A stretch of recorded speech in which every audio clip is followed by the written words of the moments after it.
So எந்த லெவலில் நீங்கள் அவனுக்கு சப்போர்ட் பண்ணுவீங்க? ஏன்னா இன்டர்வியூ கிராக் பண்ணணும்னா இப்போ ஆன்லைன்லேயே நீங்களே இன்டர்வியூ அரேஞ்ச் பண்ணுறேன்னு சொல்கிறீங்க, கேம்பஸ் பிளேஸ்மெண்ட்ஸ்லாம் வந்துச்சு அப்படின்னா அவங்க ஆனால் இங்கிலீஷ் தான் எக்ஸ்பெக்ட் பண்ணுவாங்க அந்த கண்டிப்பாக. ஸோ அதனால் இங்கிலீஷில் அவங்களுக்கு தெரியாத வீக்காக இருக்கப்போ அவங்க பிளேஸ் ஆகாமல் போகிறதுக்கு சான்சஸ் இருக்குல்ல, அதை எப்படி நீங்கள் டேக்கிள் பண்ணுவீங்க?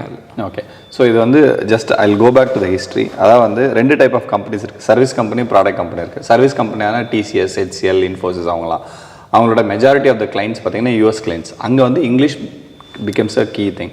ஒரு 80% இங்கிலீஷில் டீசெண்டாக இருந்தால் தான் 20% டெக்னிக்கலாக இருந்தால் மேனேஜ் பண்ணிக்கிறாங்க. பட் இதே ப்ராடக்ட் கம்பெனி போனேன்னு வச்சுக்கலாம், ப்ராடக்ட் கம்பெனியில் நீ பூமையாக இருந்தாலும் பரவாயில்ல, வேலை முடிக்குமா, அதுதான் எங்களோட ப்ரைமரி இது. ஸோ இங்கே வந்து ப்ராடக்டோட அவுட்கம் தான் ப்ரைமரி இது, which is your skill, nothing but. அது கூட இங்கிலீஷ் தேவை தான், பட் ரொம்ப அப்படி சூப்பர் டூப்பர் இங்கிலீஷ்லாம் தேவையில்லை. If you are able to explain what you are doing, அந்த அளவுக்கு இங்கிலீஷ் இருந்தால் போதும். ஸோ இதுக்கு வந்து நீங்கள் இந்த மார்க் இன்டர்வியூ நடக்கும்போது நான் இங்கிலீஷ் தான் வைப்போம். ஸோ அப்போ you will know how to answer it. So இது ஒரு பார்ட்டு. இது போக வந்து நாங்களே வந்து இங்கிலீஷ்க்கும் ட்ரைனிங் கொடுக்குறோம்.